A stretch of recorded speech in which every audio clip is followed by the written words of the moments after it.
जरा सोचो, अगर एक ऐसा जानवर हो जो कभी मर ही नहीं सकता, किसी साइंस फिक्शन की कहानी जैसी लगती है, लेकिन 1980s में दो लैब के स्टूडेंट ने एक छोटी सी जेलीफिश ढूंढ निकाली जो ये कर सकती है।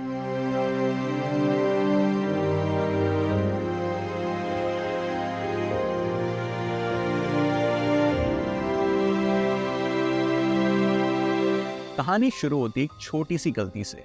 स्टूडेंट्स ने जो जेलीफिश कलेक्ट की थी, उन्हें लगा कि वो क्यूरोटोपस न्यूट्रिकुला है जो अभी न्यू बॉर्न की स्टेज में थी।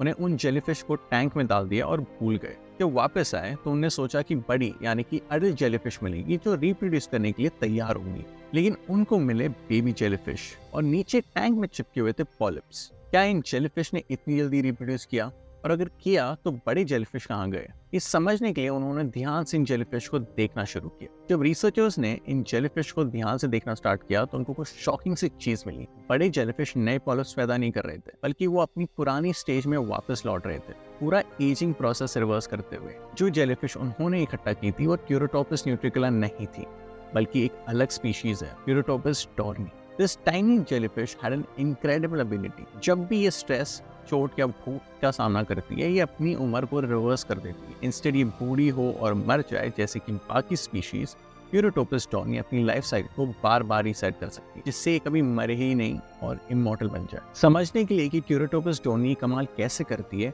हमें इसी लाइफ साइकिल को समझना होगा। ये जेलीफिश अपनी जिंदगी की एक छोटी सी लार्वा, जो कि प्लानोला कहलाती है, के रूप में शुरू करती है। प्लानोला कुछ दिन तक तैरती है और फिर किसी हार्ड सरफेस जैसे कि पत्थर या कोरल से चिपक जाती है और एक पॉलिप में बदल जाती है। पॉलिप एक छोटे पौधा जैसा दिखता है, एक लंबी स्टेम और एक सर जिसमें टेंटिकल्स होते हैं। ये पॉलिप अपनी क्लोनिंग करना शुरू करता है और इवेंचुअली ये छोटी छोटी जेलीफिश में बदल जाता है जो इफायरा कहलाती है। ये इफायरा बढ़कर मैच्योर अडल्ट जेलीफिश यानी कि मेडुसा बन जाती है। बाकी जेलीफिश के लिए ये उनकी जिंदगी का एंड मोमेंट होता है।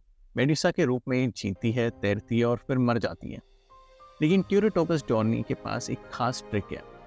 जब भी ये स्ट्रेस, भूख या चोट का सामना करती है, ये अपनी लाइफ साइकिल को रिवर्स कर सकती है। ये अपने टेंटिकल्स को समेट लेती है और एक बॉल बी स्ट्रक्चर जो सिस्ट कहलाता है में बदल जाती है। ये सिस्ट फिर एक हार्ड सरफेस में चिपक जाती है और कुछ दिनों में फिर से एक बॉल बन जाती है और लाइफ साइकिल दोबारा शुरू हो जाता है। So how does this jellyfish manage to reverse its aging? The answer lies in a process called cellular transfer differentiation. एक ऐसा प्रोसेस है जिसमें एक सेल अपने रूप बदलकर दूसरे टाइप के सेल में बन जाता है। क्यूरोटोपस डॉर्नी के केस में अडल्ट जेलीफिश के सेल्स अपने पुराने स्टेज के सेल्स में बदल जाते हैं, इफेक्टिवली अपनी उम्र को रीसेट करते हुए। क्यूरोटोपस डॉर्नी की खोज ने बहुत इंटरेस्ट जगाया हुआ है, खास करके ऐसी दुनिया में जो एजिंग को स्लो करने की तरीके खोज रही है। हम अभी इस जेलीफिश के सीक्रेट को इंसानों पर कैसे लागू करें, इससे बहुत दूर है, लेकिन ये नेचर से सीखने के लिए एक फैसिनेटिंग एग्जांपल है।